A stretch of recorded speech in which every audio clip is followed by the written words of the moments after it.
going on, guys? So I have a pretty interesting video here today. One of my buddies brought his friend up from Florida. He's a Florida State placer in wrestling, high school. So, he obviously has a pretty good wrestling base, and I really wanted to test my wrestling out against him. It's something I've been working on, and he was a perfect candidate to really push myself. So we're going to start out here. I'm just playing very defensive, making sure he doesn't get access to my legs. You guys will see me play with my head very low, my hands very much out in front of me, and I just want to go through a few exchanges with the tie-ups. That way I can start to feel kind of his pace and figure out how I'm going to try to attack this guy. Some other goals in the early exchanges here is I'm just going to try to maintain collar tie wrists as much as I can. However, once I realize I'm not winning this tie-up battle, that's my cue to go ahead and go for the shot. To make that happen, I go ahead and I reach up for the mercy grips. This kind of instinctively puts his hands up. From here, I'm level changing and getting my shoulders right under his arms and getting my head under his chin here. It's not the prettiest double leg, but I've injured my neck a lot, kind of going for that blast double. And because I don't want to get my face sprawled on right now, I kind of just allow him to sprawl and I start taking him over to the right. As I feel Bradley's right hip start to get very strong here, I dip my head out to the other side and I'll topple him over because there's no real pressure preventing me from pushing him that way. From here, my only goal is to stay on top, and right now you guys can see me using my arms here to kind of cross Bradley's legs, and this makes it hard for him to scissor his legs and look to come up to a turtle position. That way he can start to wrestle up. I even gotta go for this Kimura grip just to, once again, emphasizing making sure his legs can't scissor and he can get to his knees here. From there, I start to reach over his head, and as he starts to build height, I go ahead and backstep, and as he comes up, I'm right there waiting to take his back. Now, he gets an underhook on my leg and starts to go back to his knees, but luckily enough, I'm able to switch to a triangle, and from here, I'm able to get the first tap.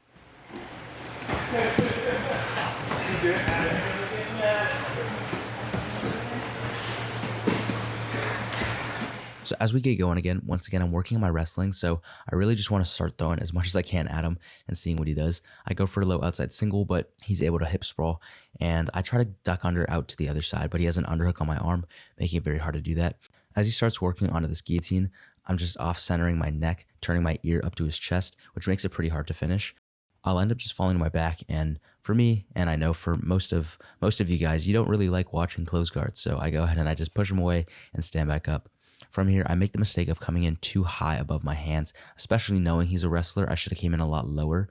Now, as Bradley's starting to attack the single leg, I'm going to use this whipping motion, kind of pushing my hip forward and then snapping his head down into the pocket, grabbing that guillotine. So I'm able to work in a front headlock and then soon make my way over to turtle. My idea here is I'm just going to keep my right hand on the back of his neck, and then from there, I'm going to start slicing my hooks in, kind of like a sword motion. Unfortunately, not only does he roll out a turtle, but he starts to attack my right leg. One of the main concepts we can use to defend single leg X is simply just disconnecting the feet from our torso. If we can do that, it's going to be pretty easy to get out of this position and get back to a safe spot. As he tries to transition into X guard, I'm going to threaten an underhook, and that'll ward him off, attack that guard, and force him to push me away. One idea that I always try to keep in mind passing is the closer my chest gets to his, the more he has to push me away and the more energy he burns. So at any point when I can just drop chest to chest and force him to push me away, I try to take those opportunities. From here, I drop into headquarters and I start attacking this tripod pass. You guys can see me connecting my elbow to his knee, and then I'm going to use that as a frame as I step my left leg over and go directly into mount. I'll hold mount for a few seconds, but he's going to explosively bridge me off, and just to prevent my legs from being attacked, I step back. As I start to go into this hip and knee post type of pass here, Bradley's going to throw his right leg over and try to get this right leg in front of my face. Now, normally I'm able to prevent that by keeping my head down, but he reacted very early and he was able to get this right leg back to the inside. Now, to win this battle, I'm going to do two things. First of all, I'm going to walk from the hip side over to the head side. So you guys can see my feet walk around closer to Bradley's head than his hips now. And I'm going to do that same hipping motion I just did again, except now that I'm on the head side, I'm actually going to be able to remove the foot. The other thing I'm doing is I'm throwing the foot out with my right hand, so as I hip in, you guys can see me lift that foot out and then dive my head back to prevent it from coming back to the inside. As Bradley goes to turtle, I cup his right arm and tricep and I prevent him from being able to roll. As Bradley starts to try to turn into me, I threaten a guillotine, and this forces a little more back exposure, allowing me to start working my hooks in and getting my grips. Now, I don't have great chest to back connection, so you're going to see me hip out here and get my chest directly in line with his spine. Now, this will definitely be the most detailed part of the video, but I think a lot of these are very important and you guys will benefit a lot from them. So here's what's going on. First of all, I have my bottom hook in, and my top hook I'm actually pinching behind his butt cheek, and I'm clamping down with my knees and extending. So I'm hipping in and kind of using my hooks here to force my hips into his back. With the one hook in, one hook out, it prevents him from turning one to the bottom, but it also prevents him from turning out to the left on the top hook side because I can just extend my top hook forward and prevent him from being able to circle his hips. You can't really see that, and he doesn't really do that, but that's just something to understand.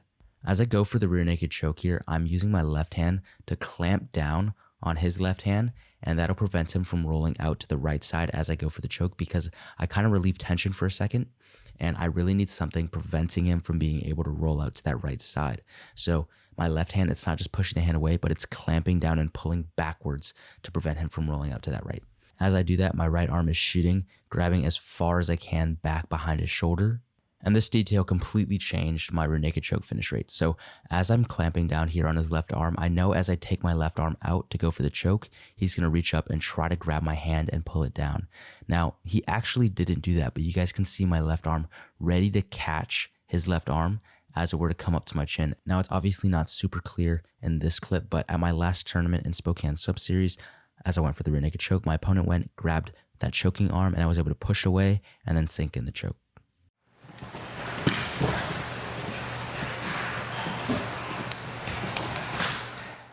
So as we get back into it and Bradley and I lock up, I can definitely feel he's a lot more fatigued than when we first started. So I'm initially going to go for my collar tie wrist.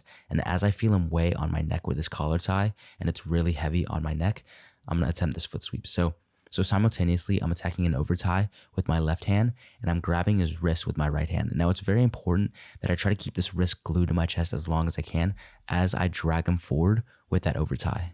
Now, when I drag him forward, I'm exposing his back a little bit and threatening to run to his back. And because of that, Bradley's going to instinctively turn in to face and square up with me. Now, as he does that, I'm going to turn my collar tie into a push on his shoulder, and I'm going to clip his right leg here with my foot, sweeping the foot out and pushing him backwards at the same time. So as that foot's coming in to kick his leg, I'm also now pushing him back over the foot, causing him to trip and fall over.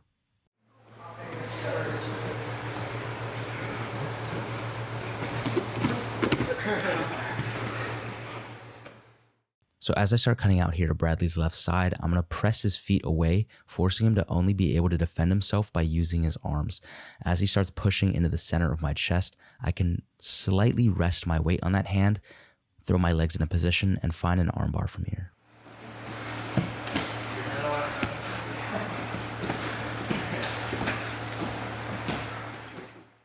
But guys, that'll wrap it up for today. So thank you for watching. I hope you were able to learn something, and I have some incredible news to share very soon. So stay tuned.